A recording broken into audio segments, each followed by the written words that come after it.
Hey guys, thanks for joining me for another Dissidia Final Fantasy Opera Omnia video, and today we're going to do a character guide on Rosa. So in this video, we're going to look at her best artifacts and spheres, and we're actually going to look at her force enhancements here, because she does have a force charging attack. So on her enhancement boards, Prey is her basically force charging attack for HP damage bonus. You can see HP damage bonus 25%, so she gets it at level 10, and at level 30. So if you're going to use Rosa, you really want to take her all the way to 30, because then every time she's using Prey, you're getting a 50% HP boost to your force gauge. So you really want to make sure that you do that with Rosa if you are going to invest in her, right? So we're going to go ahead and we're going to hop in and look at her artifacts and spheres here really quick. So let me just back out to the page I was on. So Rosa is basically one of these kind of aura bot support characters. She does provide a lot of auras to the party. She's a good healer, and she does a little bit of battery as well. Her damage isn't good, but her support is kind of what you have her there for, right? So let's go ahead and look at her spheres. So she's a pretty easy one to go through with spheres. Basically, for both her C slots, you want to do Paladin Cecil. She has an encouragement armor, and you can stack them together. Two refined ones are fine. You don't have to do two full ones. But if you have a couple of Paladin Cecils, which you should be refining right now, you want to put them on. Now, the only reason mine doesn't have two Paladin Cecils was because back in the day, I put her full sphere on herself, and I don't have a slot remover. But if I had a remover, I would probably take this off and put a second Paladin Cecil on. This is just an HP regen sphere, which honestly isn't that great for her because she already has tons of healing. So just do two Paladin Cecils. She is an encouragement armor character. So if you're someone that doesn't have those, grind those up right now. They are grindable right now in the 6-man co-op quest. So the co-op quest that came out with the 6-man event. Go in there, grind out the medals, and then go ahead and buy those from the shop. Those are very much worth it. I would probably stack, if you've never done anything with Paladin Cecil spheres before, I would buy at least 20. Like bare minimum, I'd get 20.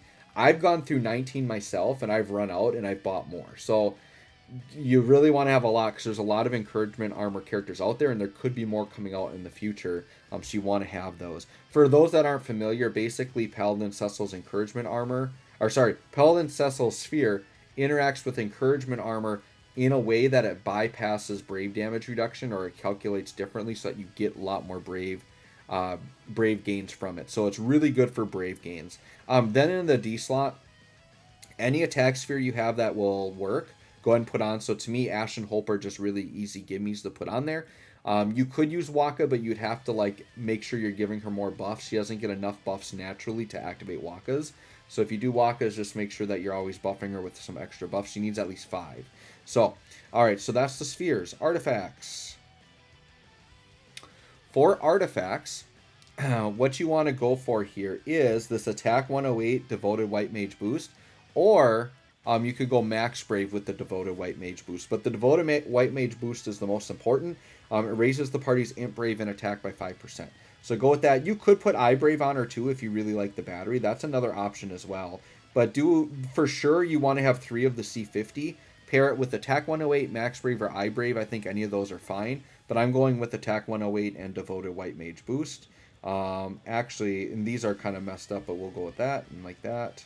And yep, I've got 3 of those. So I'm going to go 3 Attack 108, Devoted White Mage boost. All right. So with that, let's go ahead and hop into the showcase. She's actually a pretty darn simple character, actually. So we'll go ahead and hop in. We're just doing this first Shinryu fight. It's just a really easy showcase stage. We won't bring a friend, and we'll just do this. All right. So with Rosa, you want to start off with the LD. She gets a very, very powerful buff, and it casts re-raise on the party. Okay. Basically what happens, we'll go ahead and do that here. We'll go ahead and get to her turn. But basically her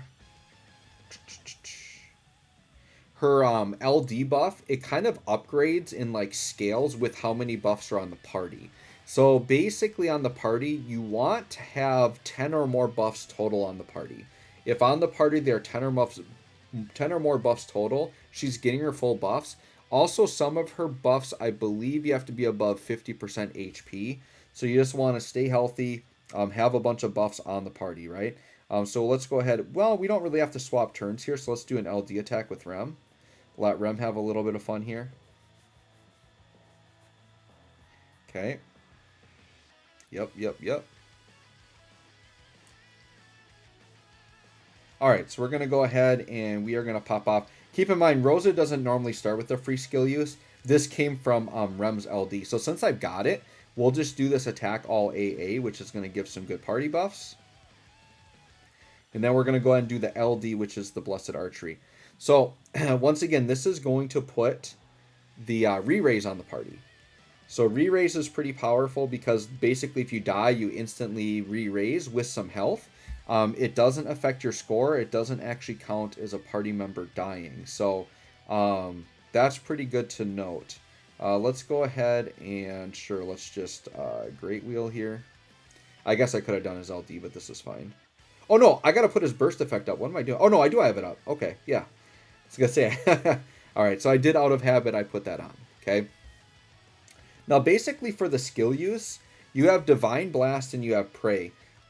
Divine Blast is pretty much like your staple attack that you're going to be doing fairly often. You do have Aim as well. It is just a Brave Gain and attack, and it can't miss. So for some reason, if you have an enemy that's like dodging a lot, but you usually don't have to press this button. But let's go ahead and press Aim just so you all can see it. Okay, so it does do a little bit of HP damage, so it's just a guaranteed hit. Maybe in the future they come out with some really pesky boss that has a really high dodge rate or something, but really that aim, you shouldn't have to press that. You can spam her skills for quite a while. She has pretty good longevity pretty naturally, so you really shouldn't have to worry about it. Okay. So on the party right now, we have 9. Now that just gave us our 10th. Yeah, now we have over 10 buffs. So now her LD buff is at its max, and you can see it turned gold here. It's got the gold stacks on it. So that's the wish fulfillment. So we've got that maxed out now. So you'll know it's maxed out when you see that gold lettering in it. And that lets you know that the party has enough buffs. Let's go ahead and swap back into Rosa here. Alright, so we'll go ahead and show Prey here. So Prey also gives re-raise. So the LD gave re-raise for 5 turns. Prey is actually going to give it a lot. It's going to give it for 10 turns. Now, here's the thing. Even though Prey is like the HP damage up charging attack, I wouldn't consider Rosa like a very good force charger for that purpose. Just because a couple of things, she has very limited skill uses. You can see she only has 5 uses of Prey. And on a really good force charging character, it's really nice if they're like instant turns like Penelo or like Cryo, because they can just spam it, right? With Prey, it is high turn rate. So if I click and hold on Prey, you'll see Rosa's turn jumps up. That's a nice little trick that some players might not know. If you click and hold on a skill, it shows you where their next turn comes, and sometimes they jump. So I'm going to use Prey. Rosa's going to jump. That's going to give us re-raise. It's going to give us healing and battery. All that fun stuff. Okay, and then we'll go ahead and sure, we'll just do the EX here with Rem, because Rosa's coming up next. But yeah, you can, with the 10 turn buff of that re-raise, you can keep that up for most of the fight, right? The problem with characters like Aiko and Rosa that are basically like re-raise characters, you don't really want to bank on dying in a fight, right? If you're playing the fight right and like you're doing your best to beat it, the goal is you don't die. So I almost find it useless. It is a good like safety net though, like if you're in a really tough long fight and then you can re-raise and like you don't have to end the fight. That it is good for that, but it's not something you want to count on. And I think that's why Rosa isn't super popular, because one of her main gimmicks is that you die. Same with Aiko. Aiko's crazy good, but when one of the main gimmicks is you have to take a lot of HP damage or die to get the full effect of their kit, it kind of makes them not as worth it, whereas you could use another character where their full kit is being utilized, right? Let's go ahead and do Divine Blast here. Divine Blast, just a Brave Gain, 5-hit attack. It does do a nice party battery and heal. So like once again, she's healing and battering quite a bit, right? Let's go ahead and sure we'll pop the LD here.